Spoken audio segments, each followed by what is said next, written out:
हे hello किसान भाइयों, मैं हूं आपका मछली वाला भैया Unmesh Tehri of series graduate entrepreneur और आप देख रहे हैं ऑस्कर फिशरीज। किसान भाइयों, जब भी कोई नया फार्मर भाई हमसे कॉल पर बात करता है तो एक सवाल है जो मुझे लगता है कि वाजिब सवाल रहता है उनका कि यार छोटा हमारा क्षेत्रफल है और कम पैसे हैं, तो सर इसमें कौन सा मछली का पालन किया जाए। देखिए, हमारे मैक्सिमम फार्मर भाई के पास थोड़े पैसे कम रहते हैं और लैंड की भी सुविधाएं हैं वो थोड़ा सा कम रहती है। तो आज ये वीडियो मैं उन फार्मर भाई के लिए बनाया हूं जिनके पास मिनिमम 20 से 25 डिसमिल का भी अगर क्षेत्र होगा उसमें भी वो मछली पालन कर सकते हैं। मैं डिटेल में बात करूंगा कि कौन कौन सी मछलियां हैं जिसको छोटे तालाब में आप पालन कर सकते हैं। उसके अलावा उसका थोड़ा फीडिंग मैनेजमेंट के बारे में बात करेंगे, थोड़ा उसके स्टॉकिंग डेंसिटी के बारे में बात करेंगे। सबसे पहले दोस्तों आपको एक नया टर्म बताऊंगा, वो है air breathing fishes.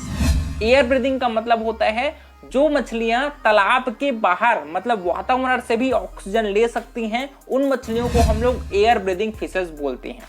Air breathing fishes की क्वालिटी होती है दोस्तों, वो गलफड़े के अलावा उनका एक एक्स्ट्रा रेस्पिरेटरी ऑर्गन रहता है उनके सर में, जिसकी वजह से वो वातावरण से भी ऑक्सीजन लेती है।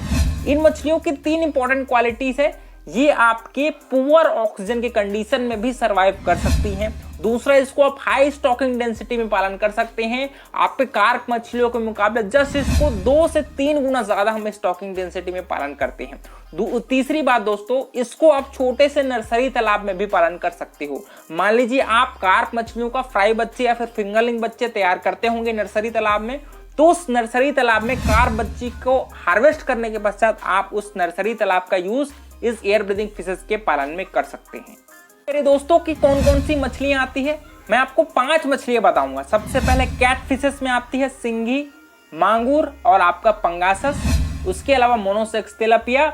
उसके अलावा आपकी कोई मछली, ठीक है, जिसको हम लोग एनावास बोलते हैं, क्लाइंबिंग पर्च बोलते हैं, ठीक है, मुरेल मछली, ठीक है। तो ये 4-5 इंपॉर्टेंट मछलियां हैं जिसको आप मिनिमम 20 डेसिमल से 25 डेसिमल और मैक्सिमम 45 डेसिमल के क्षेत्र में भी पालन कर सकते हो। बात दोस्तों कि इन जो मछलियां मैंने आपको बताई हैं उन मछलियों को आप पॉन्ड कल्चर के साथ साथ इसके अलावा आप केज में भी पालन कर सकते हो, आप आरएस सिस्टम में भी पालन कर सकते हो, आईफ्लॉक्स सिस्टम में भी इन मछलियों का पालन कर सकते हो, क्योंकि ये मछलियां हाई स्टॉकिंग डेंसिटी में पालन करने के लिए ही बनी है। इसके बाद दोस्तों अगर हम लोग पॉन्ड कल्चर की बात करें तो इन मछलियों के लिए मिनिमम आपको 0.1 से 0.2 हेक्टेयर क्षेत्र की जरूरत पड़ती है। वाटर डेप्थ है दोस्तों, उसको हम लोग 3 से 4 फीट मेंटेन रखते हैं।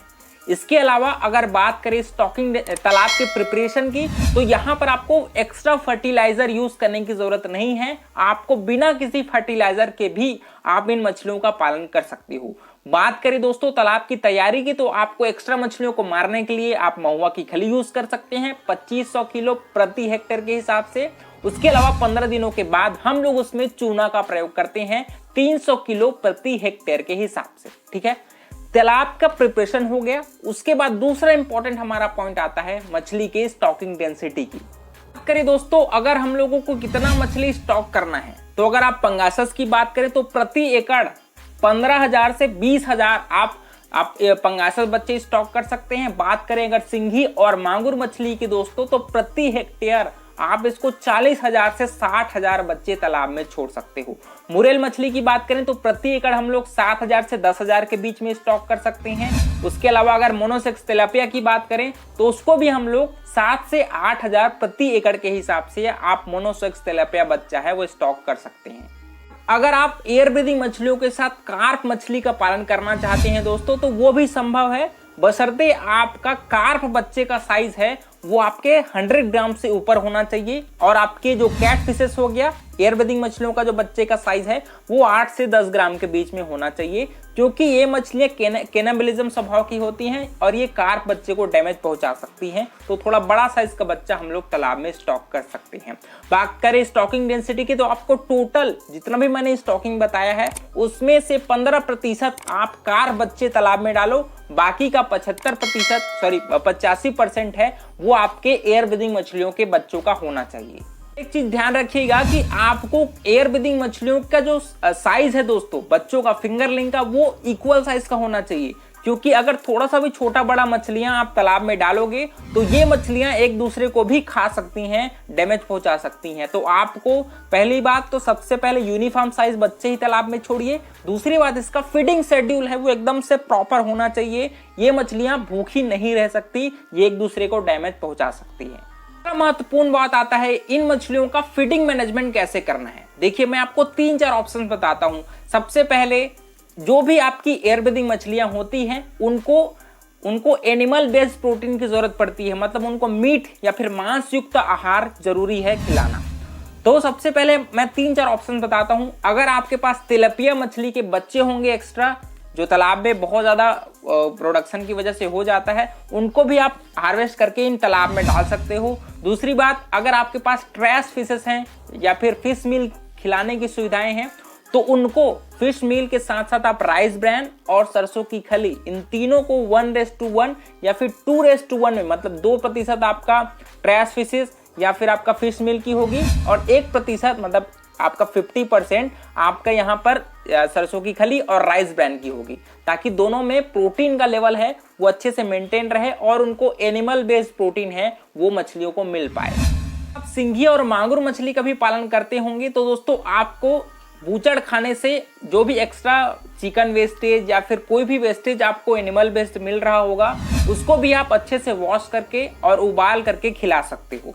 बहुत फार्मर ये भी सोचते होंगे कि इससे क्या दिक्कत हो सकती है, क्योंकि स्लॉटर हाउस में दोस्तों आपके जो मीट मिलती है वो अगर डिकम्पोज हो चुका है, मतलब खराब हो गया है, वो ऐसे टाइप के मीट को अगर आप तालाब में डालोगे तो वो थोड़ा सा दिक्कत करती है, आपके वाटर पैरामीटर्स को खराब कर सकती है, आपके बैक्टीरियल या फिर फंगल इन्फेक्शन के चांसेस बढ़ जाते हैं। लेकिन आप उसको अच्छे से वॉश करके और उबाल करके आप उसके साथ सरसों खली और राइस ब्रैन मिला करके अगर खिलाओगे कीमा बना करके, तो वो मछलियों के लिए बहुत ज्यादा फायदेमंद हो सकता है। और आपको फीडिंग कॉस्ट भी, अगर आप कंपनी वाले फीड खिलाते हो, उससे थोड़ा सा कम कॉस्ट में आप एयर ब्रीदिंग मछलियों को तैयार कर सकते हो।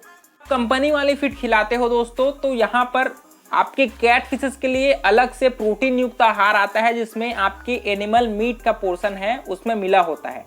तो उसके लिए अगर आप कैट फिशेस का पालन कर रहे हो तो आपको 36% से शुरुआत करना है, लास्ट में 30% तक का फीडिंग शेड्यूल है उसको आपको फॉलो करना पड़ेगा।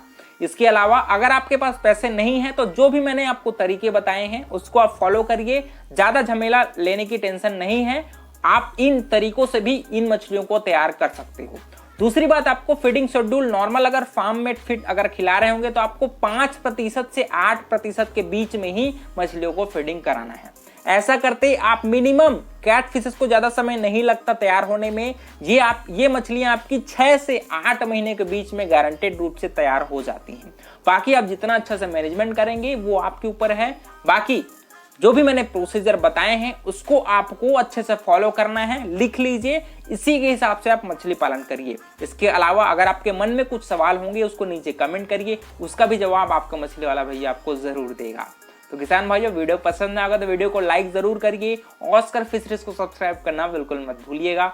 मिलते हैं अगले वीडियो में किसान भाइयों, तब तक के लिए बड़ों का सम्मान करिए, छोटों को प्यार करिए और खुद का ढेर सारा ख्याल रखिए। Thank you, thanks for watching.